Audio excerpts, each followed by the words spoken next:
नमस्कार, स्वागत है आज फिर से एक बार इन नेशनल इंटरेस्ट राष्ट्र हित में। और आज राष्ट्रीय खेल दिवस है। मेजर ध्यानचंद जिनको प्रधानमंत्री ने भी एक तौर से सम्मानित किया था, खेल रत्न का नाम उनके नाम पर रखकर, आज उनके जन्मदिन पर हम राष्ट्रीय खेल दिवस मनाते हैं। और आज ही के दिन भाविना पटेल ने भी रजत पदक जीतकर भारत का सम्मान बढ़ाया है टोक्यो पैरालंपिक्स में। उस पर भी बात करेंगे, पर आज कई विषय हैं और आपको मेहमान दिख रहे हैं तो आपको समझ में आएगा कि किन विषयों पर बातचीत होगी। आज थोड़ा सा डिफरेंट फॉर्मेट है। आज हमारे साथ दो व्यक्ति हमारे साथ बैठे हैं। एक है हमारे राष्ट्रीय सचिव जिनके घर पर हम हैं, सुनील देवधर जी। स्वागत है आपका सुनील जी। और हमारे साथ केरल के युवा नेता, भारतीय जनता पार्टी के, जो बीजेवाई के राष्ट्रीय सचिव रह चुके हैं, केरल से चुनाव भी लड़ चुके हैं, अनूप जी हमारे साथ है। ये फिजिकल मोड में है, ये ऑफलाइन मोड में हम सुनील जी के घर पर है, पर ऑनलाइन मोड पर हमारे साथ वर्चुअली जुड़ रहे हैं भारतीय जनता पार्टी के महाराष्ट्र के वरिष्ठ नेता और प्रवक्ता राम कदम जी। तो आपने समझ लिया होगा कि आज कई मुद्दों पर बातचीत होगी। भारत टीके लगाने में जो है रिकॉर्ड कायम कर रहा है, केरल कोविड के मामलों में रिकॉर्ड कायम कर रहा है, और महाराष्ट्र में गुंडागर्दी के नए आयाम एक तरीके से कायम हो रहे हैं। तो इन सारे मुद्दों पर बातचीत करते हैं। और क्योंकि हमारे साथ नहीं है राम कदम जी, तो पहला सवाल राम कदम की ओर ले जाते हैं। राम कदम जी, महाराष्ट्र में क्या हो रहा है? नारायण राणे जी का एक बयान, और भारतीय जनता पार्टी ने कहा वो बयान से अग्री नहीं करते हैं, पर उसके बाद की जो प्रतिक्रिया आई और जो हिंसा सड़कों पे दिखी, ऐसा लग रहा था कि बंगाल महाराष्ट्र में दिख रहा है। शहजाद जी, इस मंथना के आरंभ में मैं आपको बता दूं कि विगत लगभग 21 महीनों से महाराष्ट्र में ये तीन दलों की सरकार पूरी तरह से समूचे देश ने देखा किस प्रकार से वे आपराधिक मामलों में लिप्त है, दिन दहाड़े किस प्रकार से उनकी वसूली चल रही है, और साथ साथ में कोई फौजी अफसर के घर पर घुसकर उनसे मारपीट करना, कुछ लोगों को घर लेके आके पुलिस वालों को मारपीट करना, ये सारे अलग अलग तरीके हमने पिछले 21 महीनों में इस सरकार के देखे। अब सवाल इस बात पर उठता है कि हमारे केंद्रीय मंत्री नारायण राणे जी का जो बयान है, उस पर चर्चा हो सकती है। कुछ लोग उसका समर्थन करेंगे, कुछ लोग समर्थन नहीं करेंगे। पार्टी ने इस विषय में भूमिका पूरी स्पष्टता से कर दी है। पर उसी प्रकार का बयान 2 हफ्ते पूर्व स्वयं उद्धव ठाकरे जी कहते हैं कि मैं थप्पड़ मार दूंगा तो उठ ही नहीं पाओगे। अब उद्धव ठाकरे जी का ये बयान, मैं थप्पड़ मार दूंगा उठ नहीं पाओगे, उसी प्रकार का नारायण राणे जी का बयान, यानी नारायण राणे जी को तुम अरेस्ट करते हो, खुद के बयान पर क्या टिप्पणी करोगे? जब वे स्वयं कहते हैं कि राहुल गांधी को जूते से मारना होगा। ये हमारा बयान नहीं है, ये महाराष्ट्र के मुख्यमंत्री उद्धव ठाकरे जी का बयान है। तो एक ही बयान के लिए दो अलग अलग मापदंड, यानी भारतीय जनता पार्टी के देश के मंत्री, भारतीय जनता पार्टी के नेता, देश के मंत्री नारायण राणे जी, उनको ये पूरी तरह से राजनीतिक बदले के भाव से उन पर अलग अलग जगहों पर एफआईआर दर्ज होते हैं, कानून के तहत एफआईआर दर्ज होते हैं। हम बिल्कुल उस पर टिप्पणी नहीं करते। कानून कहता है कि इस प्रकार के बयान को नॉन कॉग्निजेबल ऑफेंस, जिसे हम एनसी कहते हैं, पर केवल और केवल इन्हें राजनीतिक बदला लेना था, अपने राजनीति के हिसाब चुकते करने थे। उसके कारण एनसी नॉन कॉग्निजेबल ऑफेंस का इन्होंने कॉग्निजेबल ऑफेंस बनाया और नारायण राणे जी को अरेस्ट किया। ये अरेस्ट दर्शाती है महाराष्ट्र के मुख्यमंत्री की अज्ञानता। यह अरेस्ट दर्शाती है कि महाराष्ट्र की सरकार और शिवसेना कितनी डरपोक है। जिस प्रकार से जन आशीर्वाद यात्रा को लोगों का समर्थन मिल रहा था और इनकी धड़ल्ले से चलने वाली वसूली से लोग क्रोधित है। कोकण में जब यात्रा जा रही थी तो कोकण प्रांत पर 3 बार आपदा आई। तीनों बार की आपदा में केवल खुद के एयर कंडीशन घर में बैठकर, घर के बाहर कितने वे आते हैं सारा देश जानता है, घर में बैठकर नसीहत देने वाले महाराष्ट्र के मुख्यमंत्री ने कोकण प्रांत को सही मायने में अब तक 1 रुपया तक दिया नहीं। केवल घोषणाएं, केवल वादे, केवल बातें। इसके आगे महाराष्ट्र के मुख्यमंत्री और महाराष्ट्र की सरकार कुछ कर न सकी। तो नारायण राणे जी पर जिस प्रकार का उनके घर पर पथराव हुआ, उन लोगों को मुख्यमंत्री के निवास पर बुलाकर उनको सम्मान हम्म। दिया जाता है। तो एक ओर से आपने जो कहा कि बंगाल के सड़कों पर जो आतंक देखा, वही आतंक इस महाराष्ट्र की भूमि पर कानून व्यवस्था की धज्जियां उड़ते हुए सारे देश ने देखा। ये निंदनीय है और ये सरकार पुरस्कृत आतंक है। यानी जेल के द्वार पर भी नहीं आए, जिनको जमानत मिली, जिन्होंने मारपीट की नगर सेवक के हमारे पार्षद के साथ, वे जेल के द्वार पर शिवसेना के नेता जाके उनका स्वागत करेंगे, मुख्यमंत्री उनको सम्मान देंगे। हम लोकतंत्र में हैं या किसी ठोक तंत्र में है? कौन सा तंत्र चल रहा है महाराष्ट्र में? और सारा देश देख रहा है और इन्हें जनता की ओर से आने वाले भविष्य में दंड मिलेगा। सत्ताएं आती है, सत्ताएं जाती है, पर हर एक का एक कार्यकाल निश्चित होता है। अब इनका कार्यकाल बहुत समीप आया है, इनका अंतिम समय भी समीप आया है। इन्हें दंड जनता देगी। इस प्रकार से कानून हाथ में लेने का कोई समर्थन नहीं कर सकता। जन आशीर्वाद यात्रा मुख्य भूमिका थी, खासकर महाराष्ट्र को लेकर। आप उसको संचालित और संभाल भी रहे थे, उसकी जिम्मेदारी। मैं आपसे पूछना चाहता हूँ, जो नारायण राणे जी का बयान है, चलिए उसके ऊपर विश्लेषण किया जा सकता है, परंतु उसकी जो प्रक्रिया में लोगों ने बयान दिए, मारने तक की धमकी दी, उनके ऊपर क्या कार्रवाई हुई? और आप किस प्रकार से देखते हैं? आपने इतने साल महाराष्ट्र की राजनीति देखी है, क्या कभी भी महाराष्ट्र की राजनीति में ऐसा मंजर आपने देखा? देखिए, ये बहुत दुर्भाग्यपूर्ण है जो नारायण राणे जी के साथ उद्धव ठाकरे जी की विश्वासघाती सरकार ने, एक ऐसी सरकार जो भारतीय जनता पार्टी के नहीं, तो सारे महाराष्ट्र के मतदाताओं के पीठ में विश्वासघात का खंजर घोंपकर बनी। और जिस सरकार का बनने का बेस क्या था? ये तीनों पार्टियां, ये डायनेस्टी पॉलिटिक्स वाली पार्टियां हैं, ये तीनों पार्टियां कुटुंब की पार्टियां हैं, ये तीनों पार्टियां भ्रष्ट पार्टियां हैं, और ये तीनों पार्टियां जो है ये मनमानी आज करते हुए दिखाई दे रही है महाराष्ट्र में। संत रामदास जी ने, समर्थ रामदास जी ने कहा था, खटासी भावे खट, उद्धटासी उद्धट। देखिए, जब इस प्रकार की भाषा उद्धव ठाकरे जी करते हैं, तब उसको बोलते हैं ठाकरी शैली है।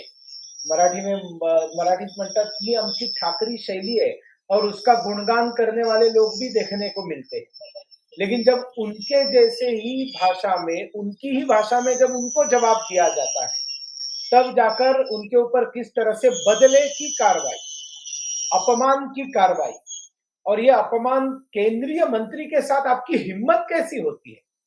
इस देश में एक फेडरल स्ट्रक्चर है, और उस फेडरल स्ट्रक्चर में आप इस प्रकार से केंद्रीय मंत्री को अरेस्ट नहीं कर सकते हैं।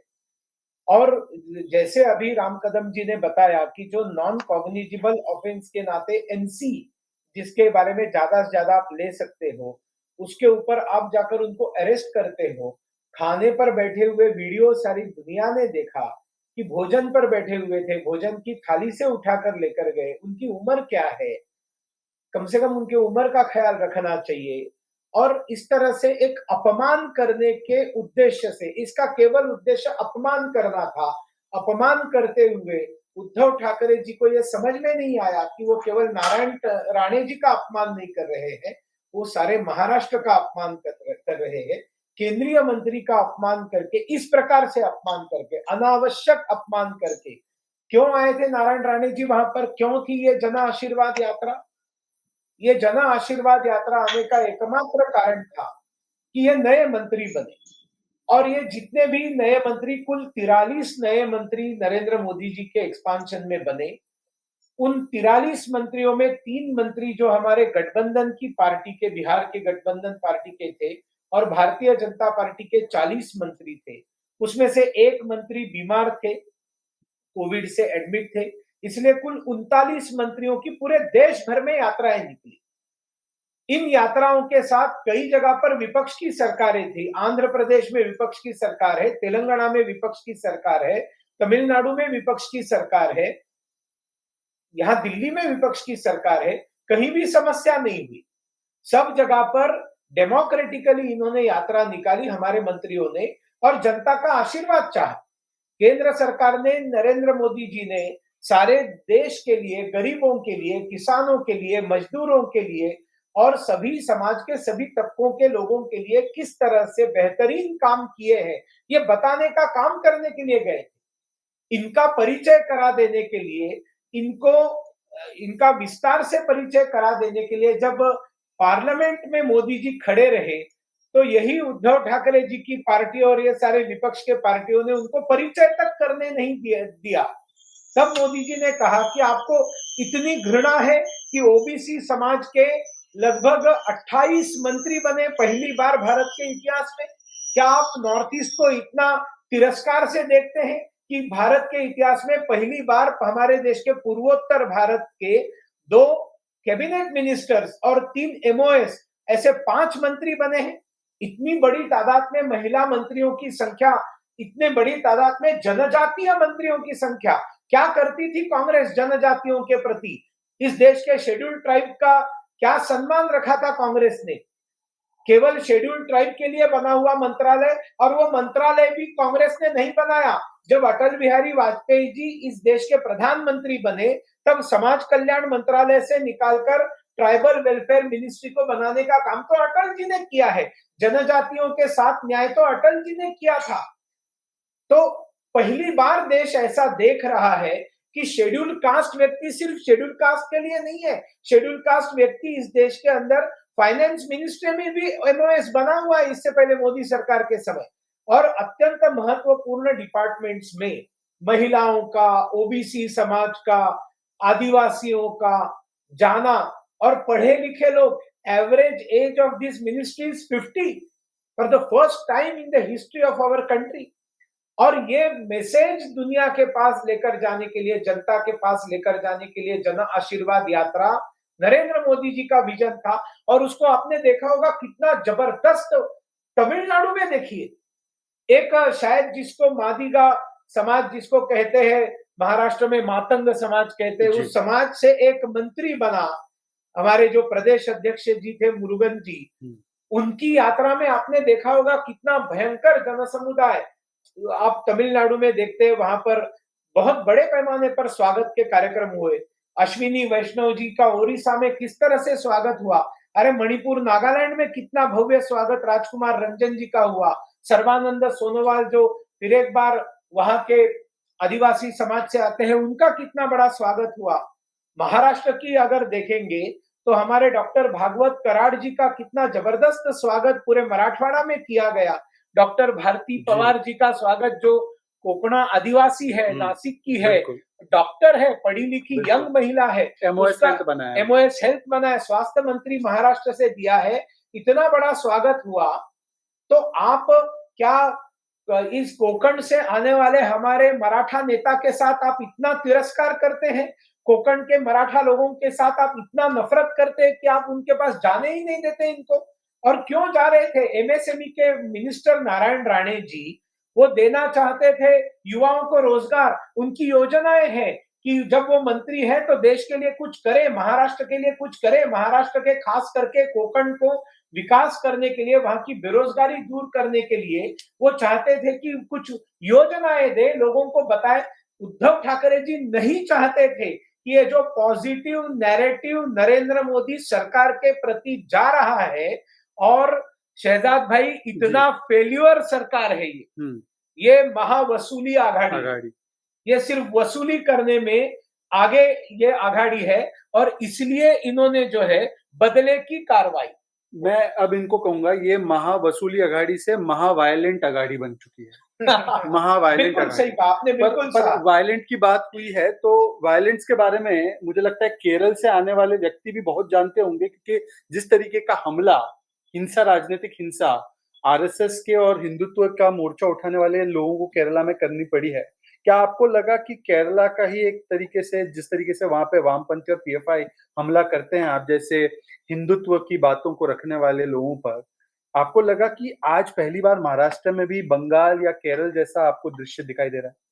बिल्कुल शहजाद भाई, मैं आपको सबसे पहले ये बताना चाहूंगा कि मैं चुनाव में कैंडिडेट था जी, अम्बलपुरा कॉन्स्टिट्यूंसी से। करेक्ट। और मेरे कैंपेन के बीच में, कैंपेन के पहले हफ्ते में ही मैं कैंपेन कर रहा था एलेप्पी, एलप्पुरा जो शहर है। जी। दिन दहाड़े मेरे कैंपेन के बीच में मेरे ऊपर अटैक हुआ। आप सोचिए कि आई एम अ कैंडिडेट हुँ, और मेरे ऊपर दिन दहाड़े कम्युनिस्टों का अटैक हुआ, साथ में पीएफआई के लोग भी थे। हुँ। ये है उधर का सच्चाई, केरल का सच्चाई या केरल का हकीकत। Kerala model. Kerala model, the so हुँ, called Kerala model is this कि मैं कैंपेन कर रहा हूँ as a MLA candidate for Bharatiya Janata party और मेरे को दिन दहाड़े शहर के बीच में कम्युनिस्ट और पीएफआई ने मिलकर के मेरे ऊपर अटैक कर रहा है एंड मेरे को अभी ये जो बंगाल में जो दृश्य हमने देखा था हुँ, इलेक्शन के तुरंत बाद, बंगाल में भी same kind of violence, we have seen the same kind of level of violence and the most unfortunate part is कि now the state of Maharashtra is copying the same model of Kerala and Bengal. They are emulating the same model of Kerala and Bengal और same violence का model Pinarayi Vijayan और श्रीमती ममता बनर्जी से श्रीमान उद्धव ठाकरे सीख करके महाराष्ट्र में भी इम्प्लीमेंट करना चाहते हैं and the nation is watching it. Ram Kadam ji, सवाल आपसे जी ये है कि शिवाजी महाराज हमेशा न्याय पसंद चीज़ों को ही मतलब आगे करते थे, वो बहुत न्याय पसंद थे, he was a man of justice. Shivaji Maharaj के राज्य में शिवाजी के नाम पर राजनीति करने वाली तथाकथित पार्टी, शिवसेना के गुंडे उसी मॉडल को अपनाएँ जो हमने केरल में देखा है या बंगाल में देखा है, जहाँ पर एक सोच या एक कौम, धर्म के लोगों को टारगेट किया जाता है। ये कैसे हो सकता है? देखिएगा शहजाद जी, आपने बहुत बुनियादी सवाल पूछा है। देखा होगा सारे देश में कि जो फौज के लोग सीमा पर दिन रात तैनात होकर के देश के लिए अपनी जान कुर्बान करने के लिए अक्सर आगे आते हैं, देश के लिए शहादत देते हैं।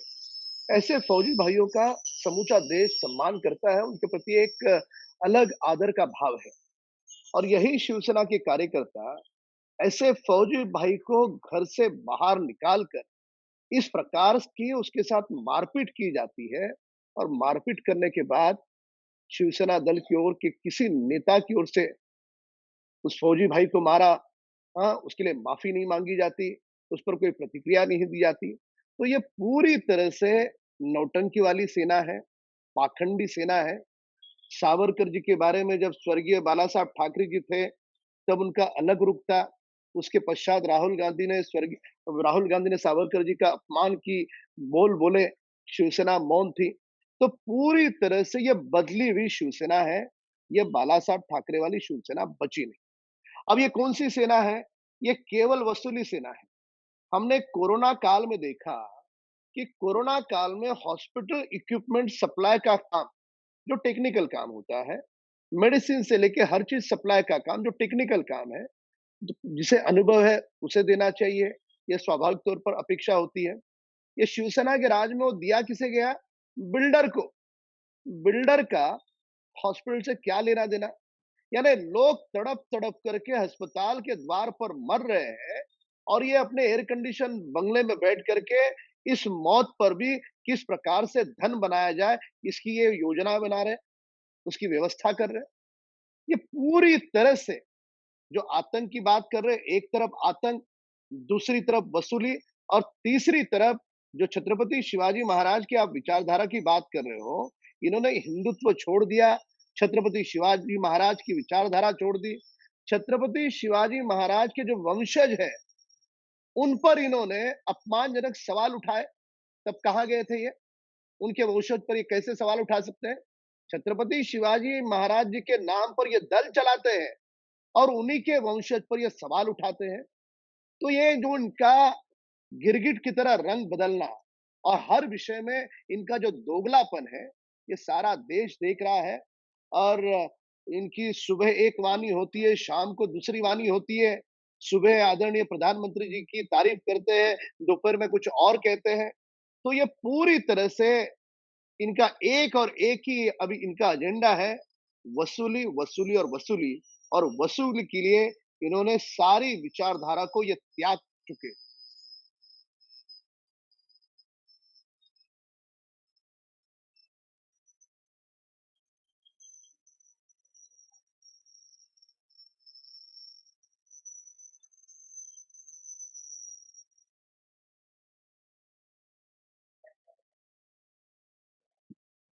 उन्होंने जिस तरीके की धमकी दी संतोष बांगर उनके ऊपर और बाकी लोग जिन्होंने ये गुंडागर्दी की उन पर कार्रवाई। देखिए, ये तो बहुत दुर्भाग्यपूर्ण, जो मैंने वो वीडियो देखा सोशल मीडिया में काफ़ी चला, कि वो बांगर साहब जो इनके विधायक हैं हिंगोली के, वो बोलते हैं कि पोरथा काढ़ी, मतलब मैं आपका पेट चीरकर उसमें से आंतड़ियाँ बाहर निकालूँगा। मारने की धमकी। मारने की धमकी एक तरफ, उसका जो वर्णन है, वो इतना हिनियस क्राइम वो बता रहे हैं, और उसके ऊपर कोई कार्रवाई नहीं।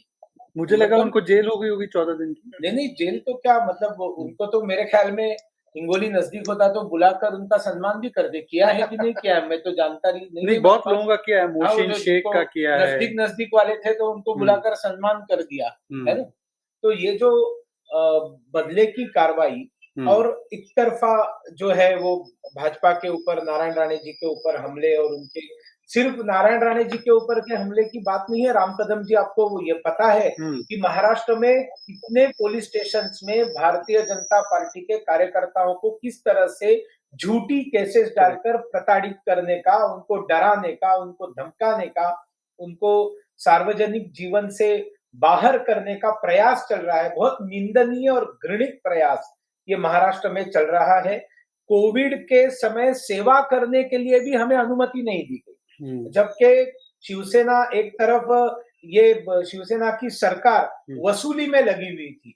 उस समय जो कोविड में सेवा करने के लिए लोग निकले थे, उनको भी सेवा करने से मना कर दिया गया कि ये अगर सेवा करेंगे तो फिर हम लोग बदनाम हो जाएंगे, इन लोगों के प्रति सिंपैथी लोगों के मन में आ जाएगी। तो इस तरह से देखिए, ये सरकार चलाने के लायक नहीं है। ये एक नालायक मुख्यमंत्री है और ये सरकार चलाने के लायक नहीं है। ये एक-एक दिन अपने से प्रूव कर रहा है कि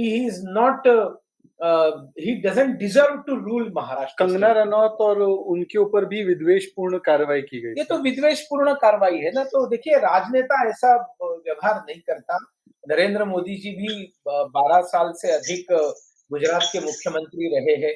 इतना मीडिया ने उनके खिलाफ प्रचार किया है, इतना उनके खिलाफ जो है अलग-अलग एनजीओज पड़े थे, राजनीतिक दल पड़े थे। लेकिन आप दिखाइए कहाँ इस तरह से बदले की कार्रवाई किसी भी व्यक्ति के ऊपर, गुजरात के उनके मुख्यमंत्री, और फिर उस पर गर्व मनाना। हाँ, और उस पर ये जो उदारवादी हमारे देश के बुद्धिजीवी है, वो वैसे तो फैसिज्म दिन रात तो छाती पीटते हैं, तो नहीं, वो तो मैंने आपको कहा ना कि इनका सिलेक्टिव साइलेंस रहता है। कब छाती पीटना, कब जो है बोलना, ये सब इनका सिलेक्टिव रहता है। भाजपा के कार्यकर्ता पीटे जाए, कंगना रनौत का घर तोड़ा जाए, उसको हरामखोर बोला जाए, तो वो सब जायज है। वो सब जायज है। और इसलिए देखिए, हमारे उत्तर प्रदेश के मुख्यमंत्री के बारे में कितना अभद्र व्यवहार उन्होंने उनका भाषण में कहा है कि उनको चप्पल से मारना चाहिए। और ये वो महंत है एक तो। वो एक योगी है, और योगी है, मुख्यमंत्री है, और उसके बारे में आप बोलते हैं कि उसको चप्पल से मारना चाहिए। तो उनको क्या लगता है, मुंबई में और ठाणे में इतने बड़े पैमाने पर जो उत्तर भारत के जो हमारे मतदाता है, वो क्या इस बयान का स्वागत करेंगे? नारायण राणे जी के साथ ये जो व्यवहार हुआ है, तो ये मुंबई में रहने वाला, कोंकण में रहने वाला मराठी समाज इसका स्वागत करेगा? अरे, डेमोक्रेसी पर जिसका विश्वास है, ऐसा कोई व्यक्ति इसका स्वागत नहीं करेगा। इनको कहीं से समर्थन नहीं मिलने वाला है। आगे आने वाले चुनाव में बुरी तरह से शिवसेना पिटने वाली है, जिसकी कोई कल्पना भी नहीं कर सकता। राम कदम जी, क्या मेरा कहना सही है? आप मेरी बात से सहमत है? आप तो जमीन के नेता है ना मुंबई में। आप बताइए, इसका what is political outcome of all this, what is happening in Maharashtra? राजनीतिक काय होणार महाराष्ट्रामध्ये याचा परिणाम?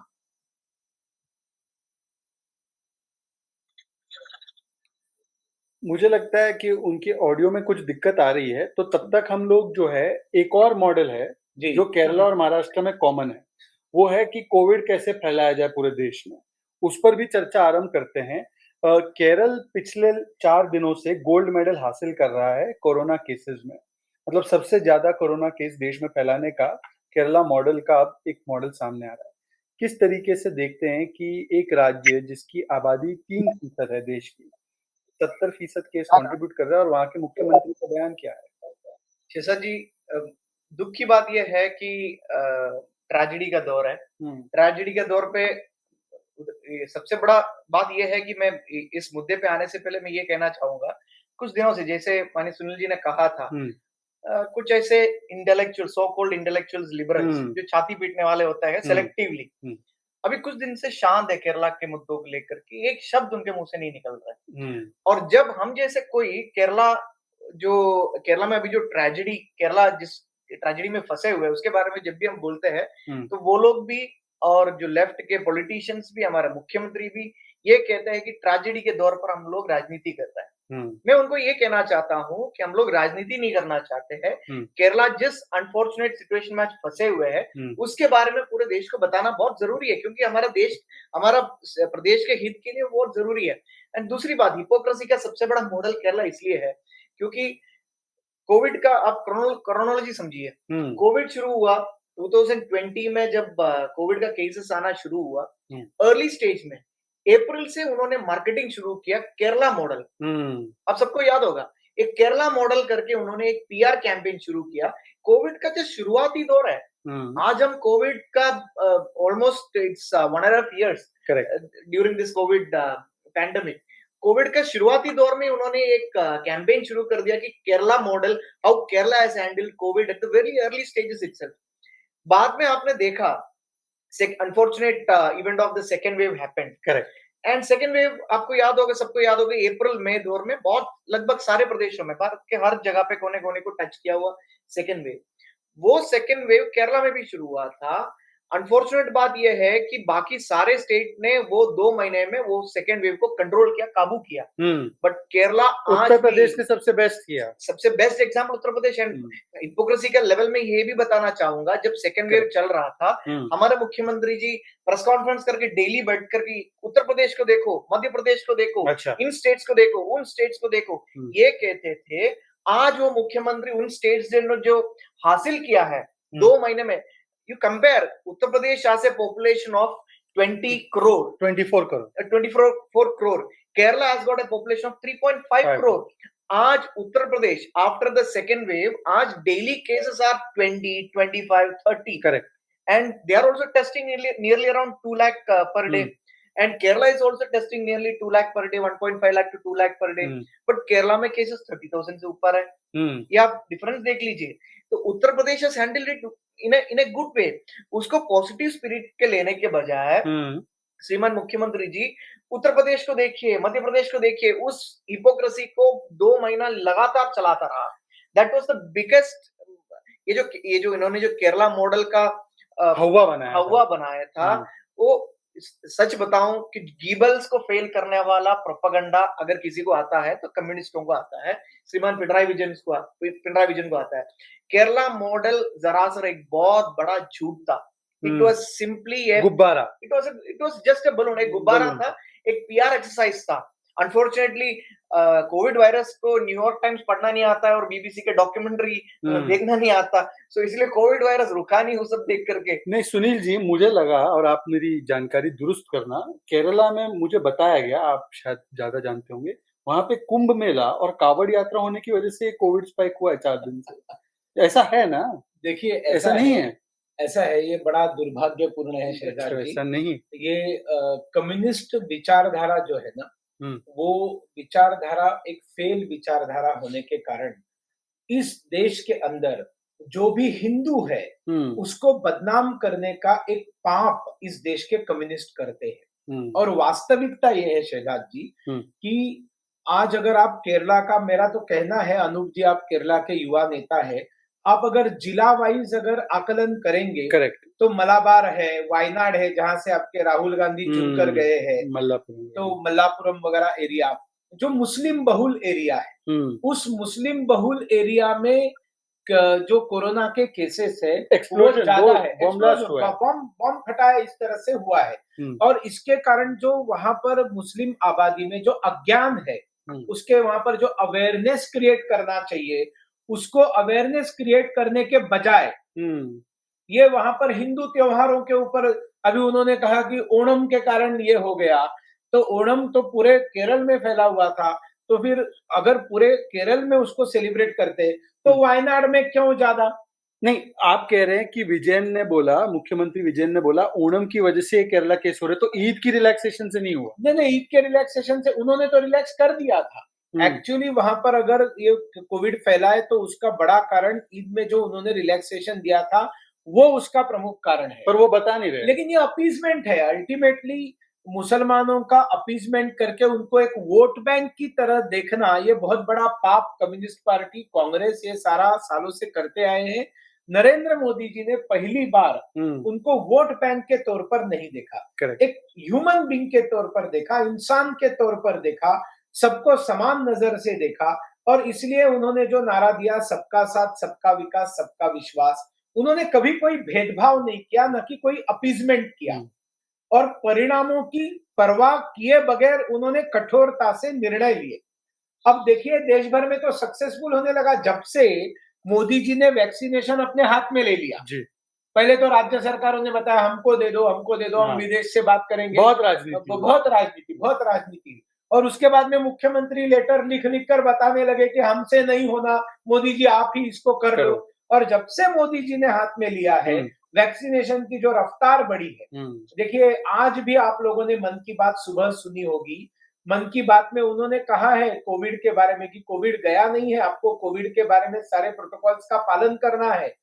उन्होंने स्वच्छता और कोविड को जोड़कर उन्होंने कहा है कि स्वच्छता का महत्व अधिक हो गया है जब से कोविड आया।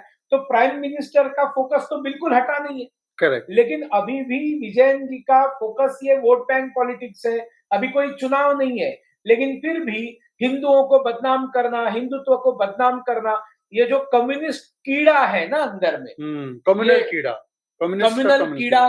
कीड़ा, ये कीड़ा जो है इन लोगों से ये सारी चीजें करवाता है। लेकिन दुर्भाग्य से ये सोना चोर लोग जो है, ये लोग क्या कर रहे हैं, ये केरल को नहीं पूरे देश को खतरे में डाल रहे हैं। देखिए देश की जो कुल आबादी, देश की कुल आबादी का कितना 2.5% है केरला में, लगभग 2.5%, 2.7% केरला में। और केरला में कितने 70% केसेस, करेक्ट, मतलब 2.5% आबादी में 70% केसेस हो रहे हैं। और महाराष्ट्र और केरला, अगर ये दो बड़े फेल मॉडल और फेल्यूर मुख्यमंत्रियों को अगर आप छोड़ देते हैं, तो पूरे देश में आप देखेंगे कोविड की परिस्थिति कंपैरेटिवली कंट्रोल में है। आपकी बात बिल्कुल सही है, क्योंकि देश में जो 40-45 हजार केस है उसमें से 30,000 केरल से, और दूसरे नंबर पर जो रजत पदक पा रहा है वो महाराष्ट्र मॉडल है। तो राम कदम जी, मैं आपके पास आना चाहता हूँ। राम कदम जी, सवाल लेकर आपके पास इस तरीके से आ रहा हूँ कि जो कम्युनल कीड़ा जिसके बारे में सुनील जी बोल रहे थे, वो एक तरीके से केरल में दिख रहा है। केरल में वो कहते हैं कि देखिए जो भी कोविड फैला ओणम की वजह से फैला, ईद तो कोरोना प्रूफ था। अब वैसा ही कम्युनल मॉडल आपको महाराष्ट्र में भी दिख रहा है, जहां पर कहा जा रहा है कि बार खुले रहेंगे, बाहर से कोरोना नहीं फैलता, पर मंदिर बंद रहेंगे। इनका पाखंड देखे कैसा है कि बियर बार खोलने की इन्हें जल्दबाजी थी, शराब के ठेके खोलने की जल्दबाजी थी। सीधा साधा सटीक सवाल इनसे इतना ही है, बार खोलने के लिए ये प्रोटोकॉल बना सकते हैं, नियम बना सकते हैं, क्या उसी प्रकार के नियम, हम नहीं कह रहे कि बड़ी भीड़ वहां पे इकट्ठा हो मंदिरों के बाहर, पर नियमों के तहत कुछ संख्या में लोगों को यदि दर्शन करने मिलता है, तो इस ठाकरे सरकार को किस बात की आपत्ति है? इनके पास पूरा समय है। यहाँ पे हुक्का पार्लर खुल गए, मॉल खुल गया, महाराष्ट्र में खुलने की कौन सी चीज बाकी है? सरकार बताए, सब कुछ खुल चुका है। लोग कोरोना के साथ किस तरह से जीवन जीना, ये लोगों ने भली भांति अपने आप को उसके लिए तैयार किया है। डरपोक सरकार और सरकार के मंत्री खुद तो बंगले के बाहर निकलते नहीं, और लोगों के जीवन को सुकर करने की जगह पे उसमें व्यवधान ला रहे हैं। कल हमारा सुबह 11 बजे पूरे महाराष्ट्र में घंटानाद कर रहे हैं, ताकि ठाकरे सरकार के कर्णों तक वो घंटानाद जाए और वे मंदिर खोले। मैं पुनः एक बार बता दूं, हमने कभी भी मंदिरों के बाहर भीड़ इकट्ठा हो इस प्रकार की मांग नहीं की। हमने केवल मात्र इतना ही कहा, नियमों के साथ खोलो, हम उसका स्वागत करेंगे। अब कल भगवान श्री कृष्ण के जन्म का उत्सव है, परसों मटकी है, इसके लिए भी इनकी तरफ से कोई जवाब नहीं। बार बार मांग करने के बाद भी ना कोई प्रोटोकॉल बनाने को तैयार है, कोई नियम बनाने को तैयार है, कुछ नहीं। इस सरकार को केवल एक ही खेल खेलने आता है और इस नए खेल का नाम है वसूली, वसूली और वसूली। सरकार को आज भी हम निवेदन करते हैं, प्रार्थना करते हैं कि वे भगवान कृष्ण के जन्म के उत्सव को नियमों के साथ लोगों को मनाने दें, पारंपरिक तरीके से करें, उसका भी हम स्वागत करेंगे। बिल्कुल ही नहीं करो, यह इस प्रकार का हिंदू विरोध हम नहीं सह सकते। अन्य धर्म के लोग उनके त्योहारों के बारे में सरकार से अनुमति मांगते हैं। उद्धव ठाकरे जी का हिंदुत्व देखो कैसा दोगला है, उन्हें तो रातों रात अनुमति दी जाती है, पर हिंदू धर्म के लोग सड़कों पर उतर कर कल शंखनाद करेंगे, घंटानाद करेंगे। हमारे सारे कार्यकर्ताओं को कल करने वाले हैं। आज से पुलिस ने नोटिस देना आरंभ कर दिया, आप सड़कों पर आओगे, आप पर एफआईआर लिया जाएगा, आपको गिरफ्तार किया जाएगा। इस प्रकार की इनकी धमकियों को हिंदू भाई नहीं डरता। पर दुर्भाग्य इस बात का है कि स्वर्गीय बाला साहब ठाकरे जी ने हिंदुत्व के नाम पर शिवसेना शुरू करी थी और उन्होंने कहा था कि जिस दिन कांग्रेस के साथ जाने की नौबत आ जाएगी उस दिन मैं मेरा दल बंद कर दूंगा। आज उन्हीं के पुत्र कांग्रेस के साथ गए हैं, वहां तक ठीक, पर कांग्रेस के साथ जा करके पूरी तरह से हिंदुत्व को उन्होंने त्याग दिया। उनका हिंदू विरोध सारा देश देख रहा है। नहीं, बाला साहेब ठाकरे जी का एक वो बयान भी बड़ा मशहूर हुआ था कि कौन नाचता है सोनिया जी के सामने। मैं उसका ज्यादा डिटेल में, आप सभी लोग स्वतंत्र है गूगल करने के लिए, जरा उसको देखिएगा जरूर। पर सुनील जी, मैं आपके पास आना चाहता हूँ। निश्चित रूप से कम एक टूल किट तो बना होगा ना, कि जैसे कुंभ मेला को कोविड मेला बोला गया, कावड़ यात्रा को कोविड यात्रा बोली गई, तो केरल मॉडल को भी तो कुछ ऐसा टूल किट बना के किया गया होगा। इन कोरोना के बारे में बहुत चिंतित जो हमारी यहाँ पे मंडली थी, बहुत सारे लोग थे, वायर के, प्रिंट के, क्विंट के। देखिए, उनका सबसे बड़ा प्रॉब्लम ये हुआ कि जिस विचारधारा को लेकर वो चल रहे, उस विचारधारा को प्रत्यक्ष उतारने के लिए पॉलिटिकली उनके पास आज एक ही राज्य रहा है, वो केरला रहा है। आपको याद होगा, मैं त्रिपुरा का प्रभारी था और एक बहुत बड़ा ढोल पूरी भारत भर में पीटा जाता था कि त्रिपुरा मॉडल ऑफ डेवलपमेंट कौन सा, माणिक सरकार मुख्यमंत्री थी और देश की सबसे ज्यादा गरीब आबादी ये त्रिपुरा की थी। मतलब ऑन रिकॉर्ड वहां पर बीपीएल कार्ड होल्डर्स दे वर मोर देन 60%। तो कौन सा मॉडल था? तो फिर भी ये सारे जो आप वायर वगैरह सब जो बता रहे हैं ना, ये सारे लोग जो है ये एक ऐसा हुआ खड़ा करने की कोशिश कर रहे थे कि जहां सीपीएम रूल है वहां पर एक मॉडल ऑफ डेवलपमेंट हो रहा है। अरे कौन सा मॉडल? मैं आप सबको पूछता हूं, ये कम्युनिस्ट पार्टी की आइडियोलॉजी क्लास खत्म करने की बात करती है कि हम वर्ग खत्म कर देंगे। मैं आपको एक बड़ा मजेदार किस्सा बताता हूं कि जैसे कलकत्ता में, मतलब पश्चिम बंगाल में इनकी 34 साल सरकार रही, सीपीएम की सरकार 34 साल रही। क्लास खत्म करने की बात करने वाली आइडियोलॉजी की सरकार थी और वो बोलती थी कि हम हमारी आइडियोलॉजी इसलिए इंप्लीमेंट नहीं कर सकते क्योंकि हमारे पास केंद्र सरकार नहीं है। तो कम से कम राज्य सरकार के परव्यू में जितने विषय आते हैं उतने तो आप कर सकते हैं ना। कलकत्ता में ट्राम कॉर्पोरेशन है, ये पूरी तरह से राज्य सरकार के अधीन विषय है और ट्राम हमारा एक प्राइड है हमारे देश का, हम मानते हैं उसको। तो उस ट्राम के अंदर छोटी सी ट्राम, एक बस, उसमें भी 2 क्लास हुआ करते थे, एक फर्स्ट क्लास और एक सेकंड क्लास। ऐसा क्या था उसमें फर्स्ट क्लास? तो एक आगे वाली जो सीटें रहती थी उसके ऊपर एक पंखा घूमता था और पीछे वाली सीटों के ऊपर पंखा नहीं घूमता था। तो जहां पंखा घूमता था वो फर्स्ट क्लास था और पीछे पंखा नहीं था वो सेकंड क्लास था। 34 साल में ये वर्ग खत्म करने की बात करने वाले, इक्वालिटी की बात करने वाले, इनको एक ही काम करना था, सारे ट्रामों में से फर्स्ट क्लास का पंखा निकाल लेते तो वर्ग खत्म हो जाते, या तो सारे ट्रामों में सेकंड क्लास जहां है वहां पर एक पंखा लगा देते तो भी क्लास खत्म हो जाते। उनके लिए उनकी जो प्रवृत्ति है उसके अनुसार निकाल लेना ज्यादा सुविधा का, ये कभी कंस्ट्रक्ट तो कुछ कर नहीं सकते, लगा नहीं सकते, हटा जरूर सकते, चलबे ना। तो उन्होंने उतना भी काम नहीं किया। 34 साल में जो ट्राम के अंदर का क्लास खत्म नहीं कर सके, ये कौन सी आइडियोलॉजी है? दुनिया के 10 करोड़ लोगों की जान लेने वाला ये सीपीएम है, जो केरला में कितने क्रूरता से अपने विपक्ष के साथ डील करता है, ये हम सालों से देखते आ रहे हैं। त्रिपुरा उनका फेल हो गया, बंगाल उनका फेल हो गया, अब बचा कुचा एकमात्र जो है केरला है।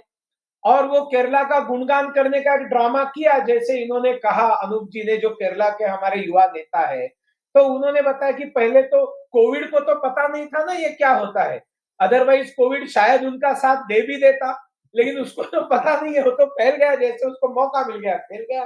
तो ये टोटल फेलियर मॉडल है केरला का। और केरला में, और इसका बहुत बड़ा अगर जड़ का कोई कारण है तो ये अपीजमेंट पॉलिसी। अगर कठोरता से वो डील करते विजयन जी, तो शायद केरला की यह अवस्था नहीं होती। उन्होंने अपने राजनीतिक स्वार्थ के लिए सारे केरला की जनता की जान को खतरे में डालने का पाप किया है। और दुर्भाग्य से अब चुनाव दूर है, लेकिन जनता इतने जल्दी भूलती नहीं है ऐसी सब चीजों को। मुझे ऐसे लगता है ये इनके जो दिल्ली में बैठे हुए वेलविशर्स है, जो अलग अलग चैनल्स के माध्यम से उनका गुणगान करने के, देखिए ना कैसे सिलेक्टिव साइलेंस हो जाता है। अब वो उसके बारे में कुछ बोल ही नहीं रहे, अब कुछ नहीं बोलेंगे। महाराष्ट्र में किसी एक शिवसेना का एमएलए जब पेट चीर कर उसमें से आतड़ियां निकालूंगा वैसी भाषा करता है, उसके बारे में वो चुप हो जाएंगे। ये सिलेक्टिव साइलेंस है। तालिबान में जो चल रहा है उसके बारे में वो एकदम साइलेंस। गुड तालिबान बोल रहे हैं। अब गुड तालिबान तो मुझे लग रहा है कि गुड तालिबान बैड तालिबान की तरह गुड कोरोना है जो ईद के दौरान फैला, और बैड कोरोना ओनम के दौरान फैला। इसलिए बैड कोरोना के बारे में विजयन जी ने बोला। आदरणीय सुप्रीम कोर्ट को इंटरफेयर करके बोलना पड़ा ना बकरीद के टाइम पे, it's a sorry state of affairs in Kerala. ये सुप्रीम कोर्ट का कोट अनकोट वर्ड्स है। Supreme court has used this words, sorry state of affairs in Kerala during that Bakrid. उसके बावजूद भी पता है क्या बोल रहे हैं? वो बोल रहे हैं कि केरला में टेस्टिंग बहुत ज्यादा हो रही है। क्या ऐसा है? नहीं, कुछ नहीं है। ये मैंने अभी थोड़ी देर पहले आपको एग्जाम्पल दिया। उत्तर प्रदेश ने मान लो सिम्टम्स के आधार पर 2 लाख के आसपास टेस्ट किया। उसके बाद उनके पास 22 केस 25 केस उस तरह से मतलब daily they are getting that number of cases. Kerala is also testing around 2 lakh cases, around 1.5 to 2 lakh cases. पर इसमें एक चीज है कि उनके ज्यादातर टेस्ट केरला में एंटीजन टेस्ट। मैं वही कहना चाह रहा था। All the health experts have pointed out it very point blank कि केरला का जो testing model is a failed model. It's 20% भी RT-PCR टेस्ट नहीं है केरला मॉडल में। RT-PCR क्या है वो समझाइए। केरला में ये बहुत मजेदार बात है कि कोई भी स्टेट में हम अब ट्रैवल करेंगे तो एयरपोर्ट में इतना सख्त वो लोग बैठ करके आपने टेस्ट किया है क्या, आपने कब लास्ट ट्रैवल किया था केरला में, पूरा डिटेल सब कुछ लिख रहा है, जैसे दिखा रहे पूरे दुनिया को कि हमारे पास ऐसे कोई एक बहुत साइंटिफिक मॉडल है, स्ट्रेटेजिक मॉडल है। बट जब टेस्ट की बात आता है, दिखाने के लिए एक एंटीजन टेस्ट करते हैं, वो भी टेस्ट सही में होता है कि नहीं होता है मुझे मालूम नहीं है। जबकि बाकी सारे प्रदेशों में साइंटिफिक तरीके से WHO का जो मतलब प्रोटोकॉल फॉलो करते हुए, इंडियन गवर्नमेंट का ICMR का प्रोटोकॉल फॉलो करते हुए RT-PCR टेस्ट हो रहे प्रॉपर तरीके से। केरला में 20% भी RT-PCR टेस्ट नहीं हो रहा है, तब जाकर के आपको डेली 35,000 केसेस आ रहा है। एग्जैक्टली। इमेजिन द केस, जब इतने कम RT-PCR हो रहा है तब जाकर के 35,000। This is the Kerala model. इसीलिए TPR ज्यादा है वहां पर। TPR it's a frightening situation. TPR जब पूरे देश का 0.1 के नीचे आ रहा है, 0.2 के, उत्तर प्रदेश 0.01 है TPR test positivity rate. Today in Kerala it is nearly 20%। सबसे फ्राइटनिंग सिचुएशन है। वायनाड का भी 20 से आगे है। राहुल जी भी लगे हुए हैं। राहुल जी तो पूरे टाइम लगे हुए हैं, इसलिए तो सुप्रीम कोर्ट को बोलना पड़ा।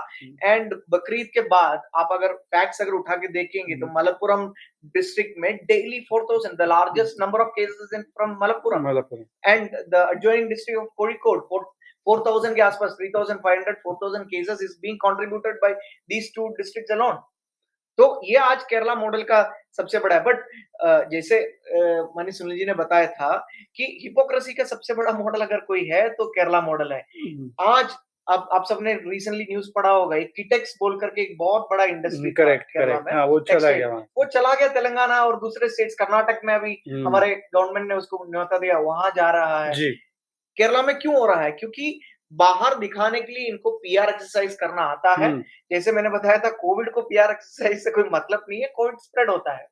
Pinarayi Vijayan want to establish that I am the best CM, मैंने इतना अच्छे से हैंडल किया। नहीं, ये बेस्ट सीएम वाला पर मैं आपसे एग्री नहीं करता। वो बेस्ट सीएम हमारे उद्धव ठाकरे हैं। वो उन्होंने सारे एक्टर एक्ट्रेसेस से ट्वीट भी कराया था राम कदम जान पे। ममता बनर्जी भी उस रेस में, हमारे इधर अरविंद केजरीवाल, बट नहीं, हमारे जो है यूनिवर्स के बेस्ट सीएम है। अरविंद केजरीवाल जी से एक चीज ये जोड़ना चाहता हूँ, जब कोविड का केसेस, जब सेकेंड वेव वगैरह इतना फैला, केजरीवाल जी ने एक चीज तो एक्सेप्ट करके सरेंडर किया सेंट्रल गवर्नमेंट को कि हम, मेरे से नहीं होगा सर, आप हैंडल करो। मैं पिनराई विजयन जी से ये बोलना चाहता हूँ, कम से कम आप ये एक्सेप्ट करके सेंट्रल गवर्नमेंट को हैंड ओवर करो कुछ महीनों। वहां पे सेंटर की टीम जा रही है, राम कदम जी को भी शामिल करते, पर राम कदम जी दोनों में एक कॉमन चीज ये है, तीनों में एक्चुअली, दिल्ली वाले में, केरल वाले में और महाराष्ट्र वाले में, तीनों में एक चीज कॉमन है, विज्ञापन पर ज्यादा जोर, व्यवस्था पर नो मोर।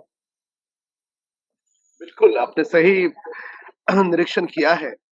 जैसे सुनील जी अध्ययन के साथ विस्तार से सारी बातें बता रहे थे, उसी प्रकार से महाराष्ट्र में आपने देखा होगा कि कोई भी आपदा आती है, महाराष्ट्र की सरकार पहली उंगली केंद्र की ओर दिखाती है, केंद्र सरकार हमारी सहायता करे।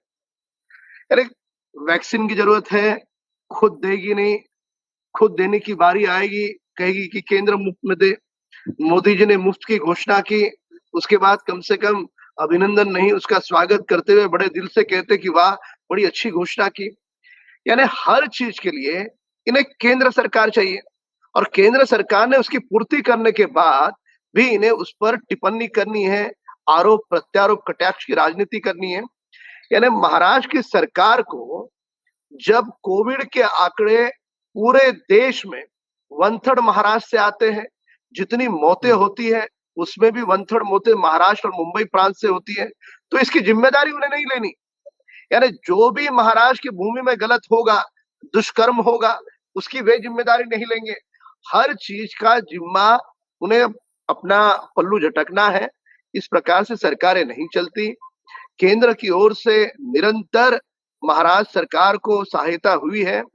कोविड काल मुझे अभी भी स्मरण है, जब पहला कोविड की वेव थी उस समय, कि सरकार की ओर से वहां पर जो पीपीए किट है, जो केंद्र सरकार की ओर से आती थी, और अन्य सामग्री आती थी, वह आई हुई सामग्री महाराष्ट्र के गोडाउन में सड़ रही थी। वो अस्पतालों में और अन्य जगहों पर पहुंचाने का तक समय इनके पास नहीं था। केंद्र की ओर से मुफ्त अनाज दिया गया लोगों को, सरकार की ओर से लोगों तक सही समय पर नहीं पहुंचाया गया। यानी जो भी केंद्र की ओर से आएगा उसकी व्यवस्था तक रखने का सरकार के पास कोई, इनके पास प्रयोजन नहीं है। प्रयोजन बिल्कुल है, पर इनकी व्यस्तता थी वसूली के कामों में, इनकी व्यस्तता थी कोविड से लोग कैसे तड़प करके मर रहे उस पे इनका ध्यान नहीं था। इनका ध्यान वाजे जैसे लोगों को लेकर के कहां से पैसे ज्यादा आ सकते हैं, किसका तबादला करो तो वो अफसर अपने को हर महीने का ज्यादा कमा के देगा, इसमें वे व्यस्त है। कोविड काल में एक ही दिन में, मुझे याद है तारीख मुझे स्मरण में है, 10 जून के दिन इन्होंने 12 डीसीपी के तबादले किए। तबादले होते ही महाराष्ट्र के मुख्यमंत्री रुठ गए। शरद पवार जी को खुद का घर छोड़ करके इस उम्र में मुख्यमंत्री के द्वार पर जाना पड़ा, घर पे जाकर के उन्हें मनाना पड़ा। मनाने के बाद तुरंत 2 दिन के बाद फिर 10 डीसीपी के तबादले हुए। 2 दिन के बीच में क्या हुआ? क्या शिवसेना का ये कहना था कि पहले जो 12 तबादले हुए हैं उसमें क्या वसूली हुई, इनको हिस्सा नहीं मिला? पूरी तरह से साफ तौर पे दिख रहा था कोविड का काल चल रहा है, और उस समय में भी ये तबादले है, अन्य बाकी की सारी चीजें हैं, इनमें से धन जुटाने का प्रयास कर रहे थे। अब रश्मि शुक्ला आईपीएस अफसर है, उन्होंने बाकायदा रिपोर्ट लिख करके महाराष्ट्र सरकार को रिपोर्ट सौंपी, और रिपोर्ट सौंप करके भी 1.5 वर्ष हो गए। रिपोर्ट में क्या दिया है कि कौन मंत्री कैसे किस तबादले में कितने पैसे कमा रहा है, वो पूरा रिपोर्ट है उस पर। महाराष्ट्र की सरकार क्यों नहीं कार्रवाई करती? मुख्यमंत्री का उस पर क्यों मौन है? सीधी सी बात है, एक कीड़ा कटा और तीनों में बटा, तेरी भी चुप मेरी भी चुप। तू तेरे डिपार्टमेंट से कमा, मैं मेरे डिपार्टमेंट से कमाता हूं। ये इनका खुद का धन नहीं है, ये कोई प्राइवेट लिमिटेड कंपनी नहीं चला रहे। एक सरकार का दायित्व होता है, वे उन्होंने अपने दायित्व का निर्वहन करना है, पर दुर्भाग्य से कोई प्राइवेट लिमिटेड कंपनी चलाकर लोगों की लूट करते हैं, वैसे महाराष्ट्र में लूट मची है और इस लूट को महाराष्ट्र की जनता देख रही है। जैसे इसके पूर्व में मैं कह चुका हूं कि इन्हें जनता की ओर से दंड मिलेगा। मैं शिवसेना कार्यकर्ताओं से पूछना चाहता हूं आपके इस माध्यम के द्वारा, क्या उनके घर पे उनकी माँ, उनके पिता तड़प तड़प करके कई घरों में मौत हुई है, उस समय क्या कर रही थी उद्धव सरकार? कौन सी सहायता की उद्धव सरकार ने? हमारे हिंदुओं के त्योहार आते हैं, ये शिवसेना हिंदुत्व की बात करती है, हमारे त्योहार को ये शिवसेना क्यों नहीं अनुमति देती? तो शिवसेना के कार्यकर्ता भी उनसे रूठे हुए हैं, उनसे नाराज हैं और वही हाल कांग्रेस और राष्ट्रवादी की ओर से है।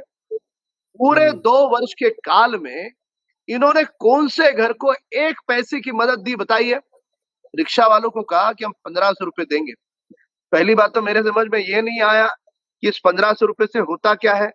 1500 रुपए से घर चलता? पर ये 1500 रुपए तक महाराष्ट्र के रिक्शा वालों को अब तक नहीं मिले। केवल घोषणा है।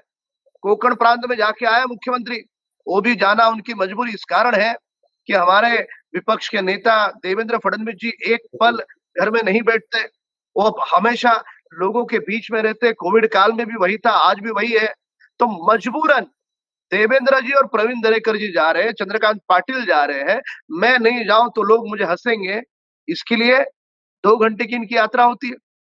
जब विपक्ष के नेता देवेंद्र फडणवीस जी 3-3 दिन, 4-4 दिन की यात्रा कर रहे हैं, मुख्यमंत्री के पास समय नहीं है। यात्रा करके वहां क्या कहा जाता है?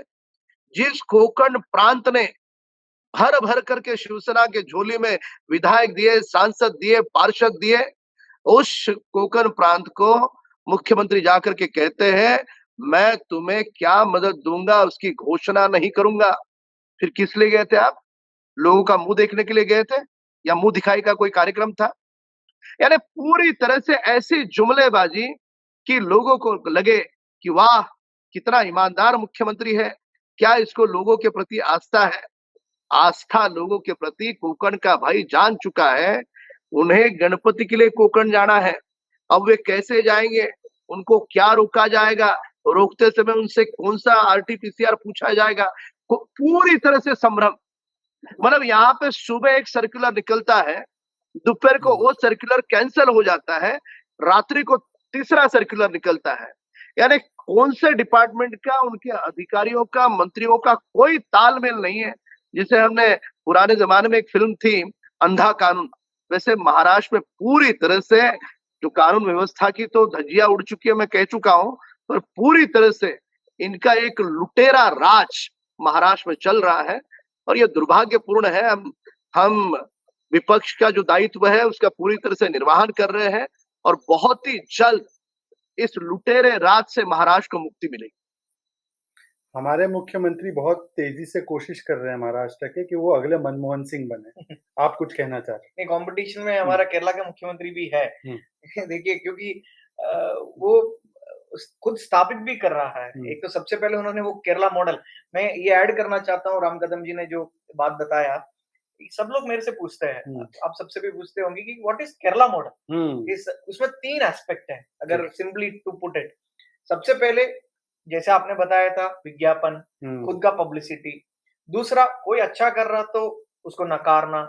तीसरा, दूसरों की बुराई। ये तीनों जब मिलता है ना, वो केरला मॉडल है। सबसे पहला खुद का पब्लिसिटी, जैसे मैंने आपको बताया था कुछ दिन पहले, मैंने एक मीम देखा था, आप सबने भी देखा होगा, श्रीमान पिनराई विजयन बैट कर रहा है और क्लीन बोल्ड हुआ और सामने खड़े हुए अंपायर है रवीश कुमार जी, और वो दिखा रहे 6। तो this is simply the PR axis of Kerala model. Number 2 मैं आपको बताता हूँ, कोई अच्छा करता है तो उसका नकारना। नहीं, वो अंपायर के लिए रवीश कुमार के अलावा भी बहुत सारे हैं। राजदीप को भी बना सकते हैं, लाइन लगे हुए हैं उसके लिए, उनको बुरा ना लगे। हमारे सारे अंपायरों का नाम लो आप, सबका नाम लेंगे तो आज ये चर्चा तो 2 दिन निकल जाएगी। शेरवानी है, शेखर गुप्ता जी भी है, राजदीप सरदेसाई जी, बहुत सारे अंपायर हैं। तो बोलिए। सेकेंड एस्पेक्ट, कोई अच्छा करता है या कुछ अच्छा करना कोशिश करते उसको नकारना। उसका सबसे बड़ा एग्जाम्पल है, नरेंद्र मोदी सरकार नहीं होते तो केरला आज जो सिचुएशन में आज है उसमें कुछ भी काम नहीं हो पाता। उसका सिंपल एग्जांपल देता हूँ, आज वैक्सीनेशन की बात हम करने वाले कर रहे हैं। तो वैक्सीनेशन में सबसे इंपॉर्टेंट बात यह है कि केरला के लिए स्पेशल कंसिडरेशन नरेंद्र मोदी सरकार दे रहा है। जी जैसे बाकी सारे स्टेट से 60%, मतलब स्टेट केरला स्टेट को 60% ज्यादा vaccination has been provided to That's true. Kerala. It is a fact, Narendra Modi सरकार ने किया है। जितने भी फ्रंटलाइन हॉस्पिटल्स तैयार करने के लिए फंड करना है या कुछ भी करना है, नरेंद्र मोदी सरकार कर रहा है, बट अनफॉर्चुनेटली उसको ऑपरेट करने के लिए पिनराई विजयन सरकार से नहीं हो पा रहा है। एक सिंपल एग्जांपल देता हूँ, कोचिन में कोचिन रिफाइनरी, बीपीसीएल और सब मिलकर के सारे सेंट्रल गवर्नमेंट के इंस्टीट्यूशंस मिलकर के आदरणीय नरेंद्र मोदी जी के आदेश अनुसार फ्रंटलाइन हॉस्पिटल 500,000 बेड का फ्रंटलाइन हॉस्पिटल तैयार करने का पूरा बंदोबस्त किया। बट श्रीमान पिनराई विजयन उसका पब्लिसिटी कैसे करते हैं? देखो मैंने 500,000 बेड का हॉस्पिटल खड़ा कर दिया। अच्छा, ये तो केजरीवाल बन गया। ये दूसरा केजरीवाल बन रहा है, पूरा क्रेडिट लेता है। सब चीजों का क्रेडिट लेने के लिए वो सब। फॉर एग्जाम्पल एक दूसरा उदाहरण देता हूँ, कोविड से रिलेटेड नहीं है पर मेरे कॉन्स्टिट्यूंसी के आसपास आता है, एलएफपी में एक 40 साल से एक पेंडिंग फ्लाईओवर है, एक फ्लाईओवर है। रिसेंटली नरेंद्र मोदी जी सरकार और आदरणीय नितिन गडकरी जी के एफर्ट के कारण वो कंप्लीट हुआ। तुरंत क्रेडिट लेने के लिए श्रीमान पिनराई विजयन पहुंच गया कि देखो मैंने 40 साल पुराना। तो क्या हुआ कि कुछ दिन पहले एक टनल खुलना था, वो भी बहुत पुराना पेंडिंग था, कुदरान टनल बोल के। आदरणीय नितिन गडकरी जी ने क्या कर दिया, एक ट्वीट करके उसको इनॉग्रेट कर दिया। आदरणीय हमारे मुख्यमंत्री जी को पता भी नहीं चला कि इसका इनॉग्रेशन हो गया। यही करना पड़ता है। तो आदरणीय नरेंद्र मोदी सरकार केरला के लिए आज भी जितने सारे फंड कोविड के लिए यूज हो रहा है उसमें से 1 रुपए भी श्रीमान पिनराई विजयन सरकार का नहीं है। सारे पैसा extra effort, recently Mansukh Mandaviya ji ने विजिट किया पिछले उसके बाद तुरंत एक और फंड अलोकेट करके आ गया। तो सारे पैसा सारे बंदोबस्त नरेंद्र मोदी सरकार केरला के लिए कर रहा है, पर क्रेडिट लेने के टाइम पे ये आता है श्रीमान पिनराई विजयन सरकार, जिसे केजरीवाल सरकार है। तीसरा एस्पेक्ट मैंने बताया था ना, दूसरों को सिर्फ दोष देना। जैसे कोविड सेकंड वेव के टाइम में मैंने आपको बताया था ना, वो पॉइंट आउट करते थे, यूपी को देखो, इस स्टेट को देखो, उस स्टेट को देखो, और हिंदुओं को भी, हिंदुओं को देखो। मैं अगर उन्होंने वो उत्तराखंड सरकार और यूपी सरकार ने जिस तरह से कावड़ यात्रा को बहुत स्ट्रेटेजिकली बहुत दिमाग लगा करके हैंडल किया, उस तरह से हैंडल करते अगर बकरीद को आज ये नौबत नहीं आते केरला के आज इतना केसेस का, उस समय वो ब्लेम गेम में चले गए थे कि सबको ब्लेम करने के लिए। मैं एक छोटा सा कंपैरिजन करना चाहता हूँ। असम है, Assam is a BJP rule state. Assam का पॉपुलेशन इस लगभग केरला को उतना ही है। असम का population, total number of cases in Assam is around 5 lakh something total cases हुआ अभी तक का। Total death cases, unfortunate death cases around 5,000। ये असम का टोटल टैली है, लगभग सेम पॉपुलेशन है। आप केरला को असम के साथ कंपेयर करो, क्यों नहीं पिनराई विजयन सरकार कंपेयर नहीं कर? केरला में 20,000 से ज्यादा मौत, 20,000 के ज्यादा मौत हुए हैं। एंड इतना ही unfortunate deaths have happened in UP. जब यूपी का पॉपुलेशन आप केरला के साथ कंपेयर करो, इस 24 करोड़, 6-7 गुना ज्यादा है, 6-7 गुना ज्यादा है। एंड पिनराई विजयन सरकार डेली प्रेस कॉन्फ्रेंस करके ये झूठ बोल के स्थापित करना चाहता है कि हमारे अंदर डेथ कम है। सरासर सबसे बड़ा झूठ है, बहुत ज्यादा डेथ हो रही है। 20,000 डेली 200 के आसपास डेथ आज भी हो रहा है। अजीबोगरीब बात है, कहते हैं हमारा हेल्थ इंफ्रास्ट्रक्चर सबसे बेहतर है, तो इतने मौतें क्यों हो रही है? इसमें भी मैं ऐड करना चाहता हूँ आपको, केरला को लेकर के, बाकी सबको मैं बताना चाहता हूँ केरला का हेल्थ इंफ्रास्ट्रक्चर 100 साल से बिल्टअप एक अच्छा हेल्थ इंफ्रास्ट्रक्चर है। इसमें सीपीएम का एक भी कंट्रीब्यूशन नहीं है। हेल्थ, आप विश्वास नहीं करोगे, 100 साल पहले महाराजाओं के टाइम पे भी हमारे उधर वैक्सीनेशन होता था। Correct, this was Kerala's health tradition and history. आइसैक स्टेट में Kerala has got a good network of private hospitals, good network of health infrastructure, जिसको पिनराई विजयन का एक भी कंट्रीब्यूशन नहीं है। उसका क्रेडिट लेने के लिए सिर्फ पिनराई विजयन आता है। बट अभी आप देख लीजिएगा, ये जो अभी केरला के जो केसेस है एंड डेथ्स है, उस सबको ना केरला के प्राइवेट हेल्थ इंफ्रास्ट्रक्चर ने सपोर्ट करके रखा हुआ है। जब ओवरफ्लो हो जाएगा उनसे, when you need a government frontline hospital, dedicated hospital, एक भी हॉस्पिटल आज तैयार नहीं है, तब दोष मोदी जी पे डालेंगे, तब वो दोष आएंगे मोदी जी के ऊपर डालने के लिए। जबकि मोदी जी ने बीपीसीएल का 500 बेड, 1000 बेड ऐसे डिफरेंट हॉस्पिटल्स तैयार करके उनके हाथ में सौंपा है, जिसको वो ऑपरेट नहीं कर रहा है आज के डेट पे। क्रेडिट की बात हो रही है, ये क्रेडिट लेने का जो संक्रमण है वो बहुत तेजी से फैल चुका है। पर एक चीज मैं आपकी तारीफ करूंगा कि जब देश ने 1 करोड़ टीके की एक सफलता प्राप्त की, और इस पूरे महीने में अगर आप देखें अगस्त के, तो 70 लाख प्लस रहा है। कल तक एवरेज राहुल गांधी बोल रहे थे जुलाई आई वैक्सीन गई, ऐसे वो ट्वीट कर रहे थे बचपने की तरह। जब से 1 करोड़ हुआ तब से वो बंद हो गया, वो सन्नाटा है उनके ट्विटर पे। पर आपने जो है क्रेडिट असली हकदारों को दिया, जो कि हमारे कोविड वॉरियर्स जो टीम लगी हुई है, जो टीम इंडिया लगी हुई है, और वो बहुत वायरल भी हुआ।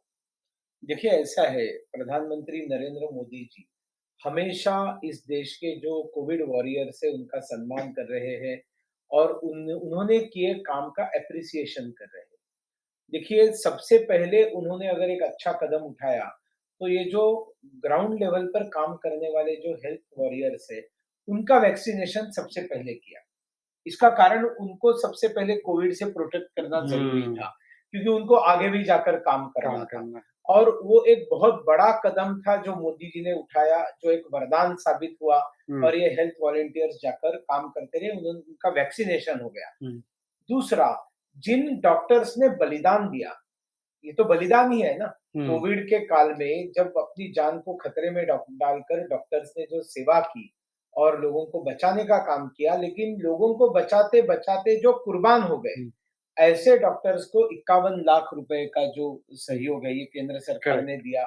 कितनी बड़ी बात। और इसी प्रकार से मोदी जी भी अप्रिशिएट करते हैं। देखिए केंद्र सरकार निर्णय लेने का काम करती है और संसाधन जुटाकर देने का काम करती है, जमीन पर तो लड़ने का काम उनको करना है ना। तो इसलिए आज अगर 1 करोड़ वैक्सीनेशन पूरे देश में एक दिन में अगर करके दिखाए तो उन बहनों को हमने याद करना चाहिए जो लंबी यात्रा छोटे से नौका में बैठकर करती हुई फोटो आपने देखे। ऐसी बहनों को भाइयों को अपने करना चाहिए जो पहाड़ों के ऊपर पैदल चढ़ते चढ़ते, हम तो जानते हैं ना नॉर्थ ईस्ट में मैं 35 साल काम किया हुआ, कितना मुश्किल है लोगों के पास हेल्थ की सुविधाओं को पहुंचाना। लेकिन वहां पर भी जाकर अगर वैक्सीनेशन करने का काम अगर हेल्थ वॉलंटियर्स ने किया है तो उनको तो सैल्यूट करना ही चाहिए ना। और इसी प्रकार से दूर दराज के देहातों में जाकर कई जगह पर पैदल चलते चलते उनकी चप्पल जूते जो है वो टूट गए, लेकिन वहां पर जाकर पहुंचे और उन्होंने लोगों को वैक्सीनेट किया। इसके अंदर उनका जो दिल का बड़कपन है और जो एक कमिटमेंट है अपने दिए हुए काम के प्रति, जो कमिटमेंट है वो कमिटमेंट को सलाम है और इसलिए क्रेडिट उनको देना चाहिए। मैंने वो क्रेडिट दिया। स्वाभाविक है कि ट्वीट वायरल हो गया, लेकिन ये पाप जो मुख्यमंत्री कर रहे हैं, अभी अनूप जी आपने बताया कि केजरीवाल ने बता दिया कि भाई मुझसे नहीं होना मोदी जी आप ही करो, तो ठीक है ना। तो मोदी जी को धन्यवाद तो दे दो कम से कम।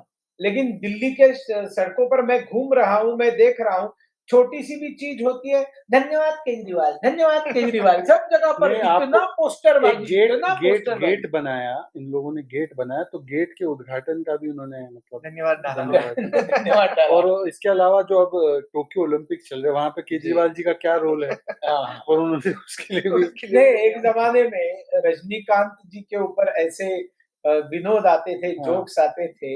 मैंने एक जगह पढ़ा था कि ठंड लगने लगी तो किसी ने जोक दिया कि रजनीकांत जी आप आपके फ्रिज का दरवाजा खुला है, गलती से उसको बंद करो यार ठंड लग रही है। मतलब जो कुछ भी होता है वो कुछ भी कर सकते हैं रजनीकांत जी। केजरीवाल राजनीति के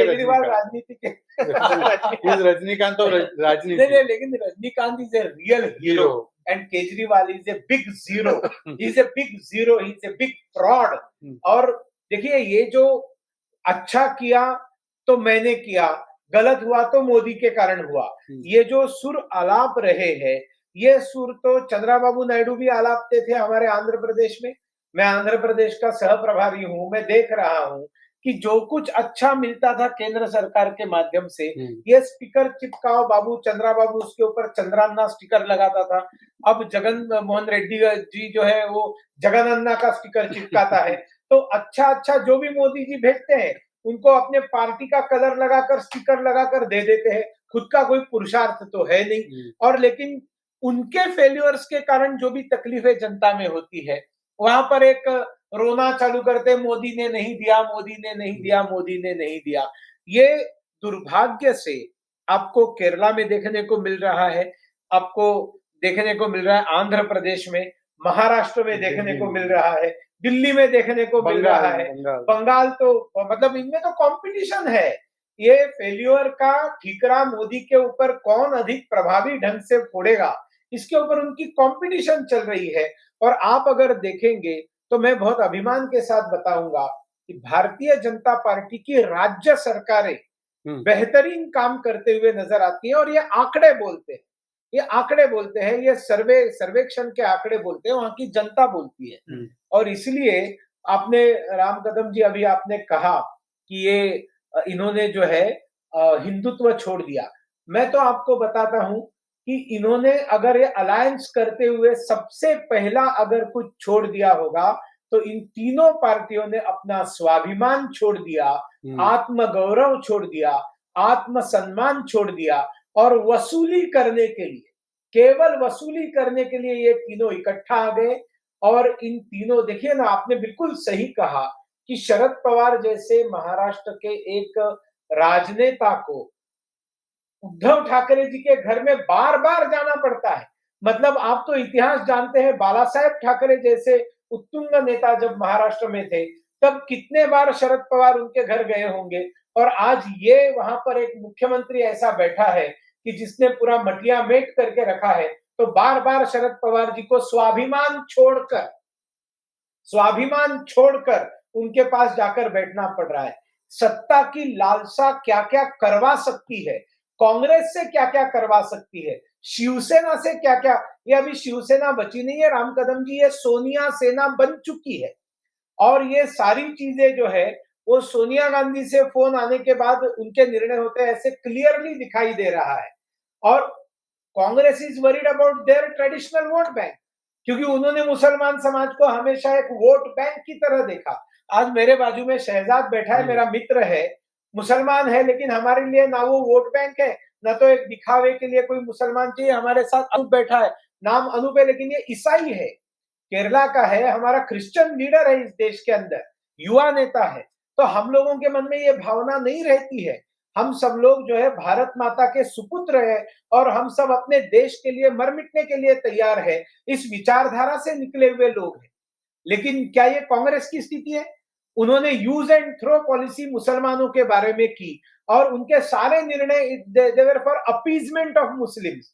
और वो शिवसेना के साथ जाने के समय एक बहुत बड़ा ऑकवर्ड सिचुएशन उनके अंदर निर्माण हुआ कि उनको लगा कैसे चलेगा, ये तो बहुत भयंकर हिंदुवादी संगठन है और इनके साथ हम अलायंस कर रहे हैं। लेकिन थोड़े ही दिन में उनके ध्यान में आ गया कि कुछ बिगड़ा नहीं, ये इतना लाचार मुख्यमंत्री हो गया कि ये वोटों के लिए, वसूली के लिए, सत्ता के लिए इसने सारा हिंदुत्व जो है पूरी तरह से विसर्जन कर दिया। और आज दुर्भाग्य से आपने कहा ये महावसूली आघाड़ी सरकार, ये वसूली राज चल रहा है राम कदम जी। लेकिन नारायण राणे जी का जो इंसिडेंट हुआ है उसके बाद में आप जरूर कह सकते हैं कि अब महाराष्ट्र में जंगल राज चालू हो गया है। हम महाराष्ट्र में, मैं बचपन का बड़ा हुआ हूं, जब राजनीति समझ में आ गई तब लालटेन सरकार बिहार में चलती थी, और बाला साहेब ठाकरे जी भी उसके बारे में भाषण देकर बोलते थे कैसा जंगल राज वहां चल रहा है। लेकिन आज ये दुर्भाग्य है महाराष्ट्र का कि आज ये जंगल राज जो है ये महाराष्ट्र के अंदर आ गया है, और ये केवल पॉलिटिकल वेंडेटा, पॉलिटिकल एक सूढ़ बुद्धि बोलते हैं मराठी में हम लोग इसको, एक बदला लेने की प्रवृत्ति, और हम करे सो कायदा, इस प्रकार का जो आज एक रवैया महाराष्ट्र सरकार का दिखाई दे रहा है, इसका मैं खुलकर धिक्कार करता हूं। और साथ में उन सभी कोविड वॉरियर्स जिन्होंने वैक्सीनेशन को इतने बड़े पैमाने पर आगे लेकर जाने का काम किया है, उनको मैं सैल्यूट करता हूं। और मेरा ऐसा मानना है कि ये सारा देश उनका ऋणी रहेगा, और उन्होंने जो त्याग किया है इस देश के लिए, ये भारत का इतिहास बन गया, और ये इतिहास कभी भी भुलाया नहीं जा सकता।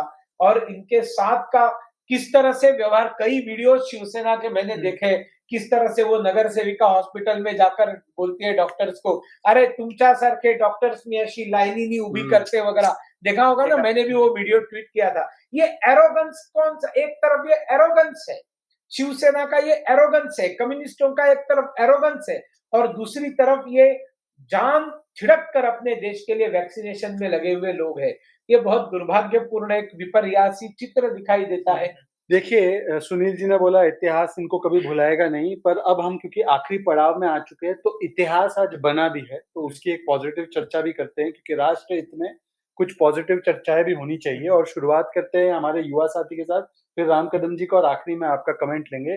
आज इतिहास इस तरीके से बना है कि मेजर ध्यानचंद जी का जो बर्थडे है, नेशनल स्पोर्ट्स डे, उसको प्रधानमंत्री ने ऑलरेडी सम्मानित भी किया था कि एक तरीके से एक नेता का नाम हटाकर एक खिलाड़ी का नाम, या हो सकता है राजीव गांधी खिलाड़ी भी हो, पर अलग तरह के, पर उन्होंने सम्मानित किया। और आज ही के दिन भाविना पटेल ने भारत के लिए रजत पदक, सिल्वर मेडल जीता है पहली बार पैरालंपिक्स के टेबल टेनिस में। तो एक युवा होने के नाते आपको किस तरीके से जो टोक्यो ओलंपिक्स में हम लोगों ने सफलता हासिल की उसके बारे में, और प्रधानमंत्री का जो इसमें एक व्यू रहा है, विजन रहा है, उसके बारे में क्या कहें? एक तो इस बार के जो टोक्यो ओलंपिक्स का जो रिजल्ट है, देश भर में युवाओं में बहुत बड़ा प्रेरणा इस रिजल्ट ने दिया है। एंड युवाओं को स्पोर्ट्स में आगे आने के लिए एक बहुत बड़ा प्रेरणा इस रिजल्ट ने दिया है। और उसमें एक बहुत बड़ा उसमें जो जिन युवाओं ने इस टोक्यो ओलंपिक्स के लिए अपना तैयारी किया, जितने हमारे जो ओलंपियंस हैं, उनका जो hard work, I wish to salute them at this moment, including those who are now contesting in the Paralympic Olympics. So they have dedicated everything for the nation. So उनको उस लेवल का सम्मान और support पर पहली बार मिला है। ये आपको मतलब everyone is acknowledging the same thing, and the Olympians are also saying the same thing, क्योंकि इससे पहले किसी भी गवर्नमेंट ने, सेंट्रल गवर्नमेंट ने इतना सटीक विजन के साथ कोई भी एक स्पोर्ट्स के जो ओलंपिक के जो अरीना है उसमें भारत उसमें पहला 5 पोजीशन में आना चाहिए, ये सपना अगर किसी प्रधानमंत्री ने देखा है या उसके लिए कुछ किया है, वो पहला प्रधानमंत्री है, वो आदरणीय नरेंद्र मोदी जी है। ये इसमें कोई डाउट नहीं है, दो राय नहीं है, सारे sportsman have acknowledged this thing. उसका रिजल्ट का शुरुआत है ये। इस बार के जो टोक्यो ओलंपिक्स में हमने अभी तक का जो मेडल टैली में सबसे हाईएस्ट मेडल हमने जीता। But this is just a beginning. अभी आपको सबको मालूम होगा, आदरणीय नरेंद्र मोदी जी ने टॉप्स करके एक स्कीम शुरू किया था। उस स्कीम के अंतर्गत उन्होंने ओलंपियंस को प्रमोट किया, बाहर भेजा, फंड किया, अच्छा ट्रेनिंग दिया, अच्छे कोचेस के अंडर ट्रेनिंग के लिए विदेश भेजा। उसका नतीजा है टोक्यो ओलंपिक्स में हमारा जो इतना अच्छा प्रदर्शन and this great victory in Tokyo Olympics. But मैं ये भी बात कहना चाहता हूँ कि आप 10 साल बाद, 15 साल बाद देखिएगा क्या होने वाला है।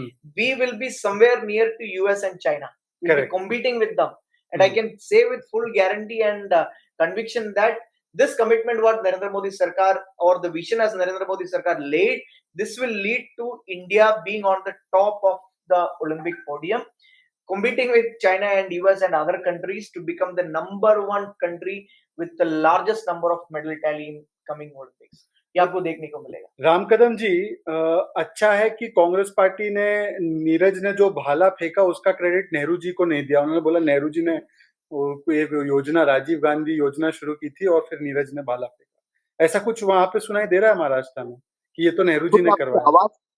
थोड़ी आपकी आवाज कम आ रही है शहजाद जी। मैंने कहा कि नीरज ने जो भाला फेंका, क्या वहां के कांग्रेसी नेहरू जी को तो नहीं बोल रहे कि नेहरू जी ने करवाया?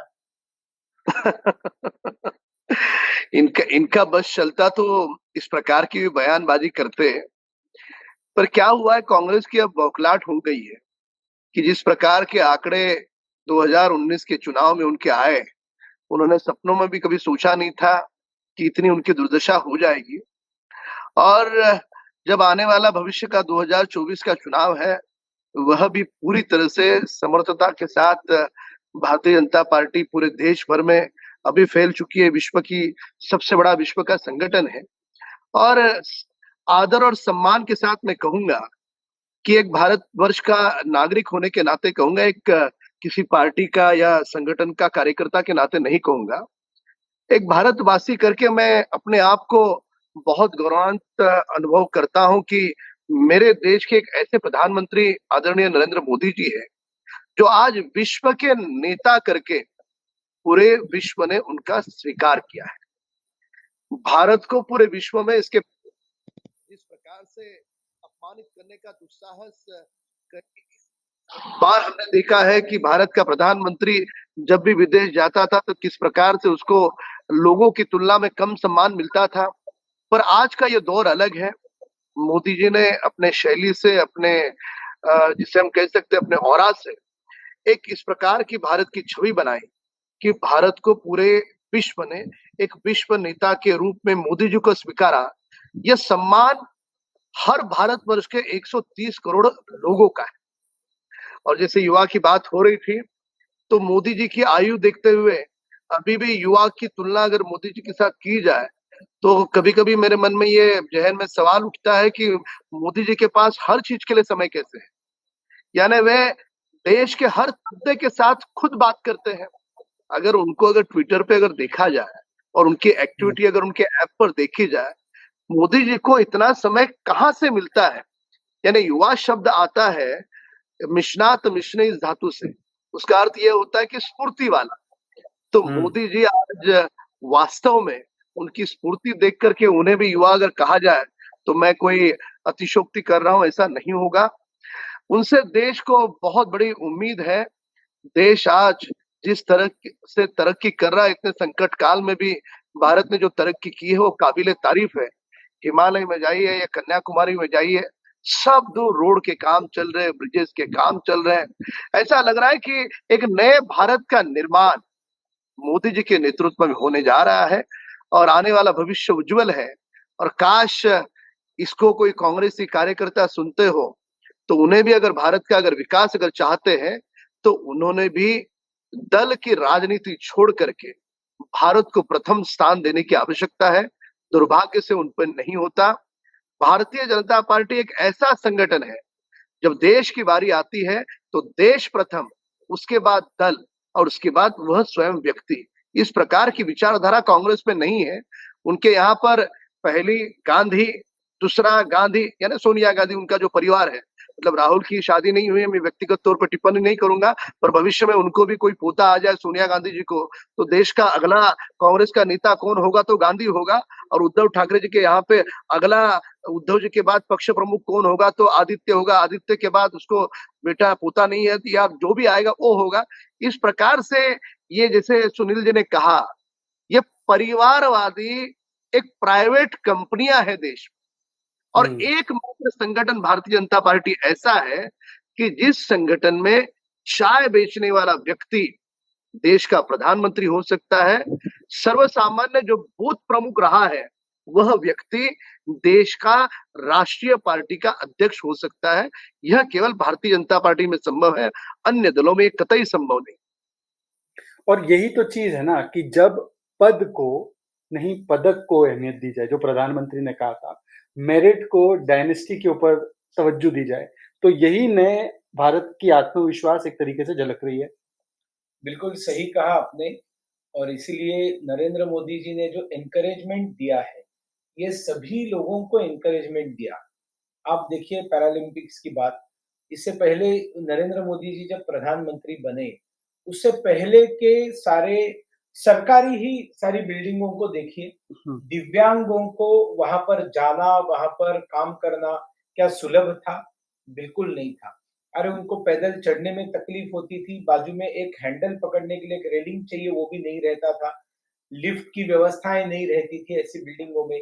शौचालय में जाना है तो कमोड की व्यवस्था भी हम उनको दे नहीं सके। कहीं कमोड की व्यवस्था है तो बैठने उठने के लिए बाजू में हैंडल लगाने के लिए भी वहां पर व्यवस्थाएं नहीं थी। नरेंद्र मोदी जी ने जिस आत्मीयता के साथ, जिस संवेदना के साथ इस देश के दिव्यांगों को, एक तो सबसे पहले इंसल्टिंग वर्ड अपाहिज है, लंगड़ा है, लूला है, बहरा है, ये सारे शब्दों को खत्म करके कि भगवान ने अगर तुम्हें कोई एक अवयव कम दिया है, तो उसके बदले में तुमको कोई दूसरे अवयव में ऐसी क्षमता दी है कि जिस क्षमता का उपयोग करके तुम आगे बढ़ सकते हो, इसलिए तुम्हारा अंग जो है दिव्यांग हुआ है। ऐसा गौरवपूर्ण शब्द उनको जोड़कर इन दिव्यांग जनों को आगे लाने के कई सारे काम नरेंद्र मोदी जी ने किए, जिसके लिए दिव्यांग नहीं तो सारा समाज उनको थैंकफुल है, ग्रेटफुल है नरेंद्र मोदी जी को। और ये एनकरेजमेंट ही तो है जिसके कारण आज पैरालंपिक्स में भी हमारी एक बहना जाकर टेबल टेनिस में ये सिल्वर चांदी लेकर आती है। मुझे पूरा भरोसा है कि सोना भी लेकर आएंगे हमारे देश के। जैसे अनूप ने कहा, बिल्कुल सही कहा कि आने वाला भविष्य ये भारत का भविष्य है। आने वाली सदी ये भारत की सदी है। और जिस प्रकार से, नहीं तो देखिए ना शहजाद जी, अमेरिका की कितनी बुरी अवस्था हो गई है। बहुत बुरी और अवस्था। अमेरिका की अवस्था के बारे में आप बताइए, जो आपने मुझे शेयर किया जरा। जी, वो दरअसल ये है कि फ्लोरिडा, अलाबामा, टेक्सास, ये जो स्टेट्स है अमेरिका के, जिनको बहुत संपन्न माना जाता है और है भी भारत की तुलना में, वहां पर कहीं पर ऑक्सीजन की कमी है, ऑक्सीजन लगभग खत्म है।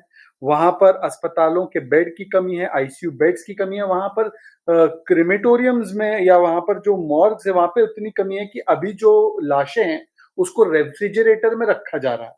और दुर्भाग्यपूर्ण बात यह है, लानतें भेजने वाली ही बात है, मैं कहूंगा कि वहां पर कोई तस्वीरें नहीं निकाल पा रहा है, ना न्यूयॉर्क टाइम्स निकाल पा रहा है, ना यहाँ हमारे वायर प्रिंट जो है वो वहां पर नहीं भेज पा रहे हैं। हमारे यहाँ पर तो उन्होंने अपने रिपोर्टर भेजे थे उत्तर प्रदेश में कई जगहों पर लाशों की तस्वीरें खींचने के लिए, पर वो फ्लोरिडा, अल्बामा तक नहीं पहुंच पा रहे। तो मुझे लगा चलिए इन नेशनल इंटरेस्ट का मंच भी उतना ही बड़ा है, तो हम कम से कम ये बात साझा कर दे कि अमेरिका में दुर्भाग्यपूर्ण है, पर अब कोई ना टूल किट चल रहा है, ना देश के ऊपर सवाल खड़े किए जा रहे हैं अमेरिका पर कि क्या हो रहा है। नहीं, ये टूल किट के माध्यम से हम लोगों को फूल बनाने का, हम लोगों को फूल किट समझने वाले जो लोग हैं, वो इन गलतफहमियों से बाहर निकले। नरेंद्र मोदी जी ने जिस प्रकार का प्रबंधन इस देश में कोविड काल में किया है, और उसके बाद में अगर आप आर्थिक स्तर पर भी देखें, जी। तो सही समय पर आत्मनिर्भर भारत का पैकेज लाना, उस पैकेज में रेगुलरली मॉडिफिकेशंस हो रहे हैं।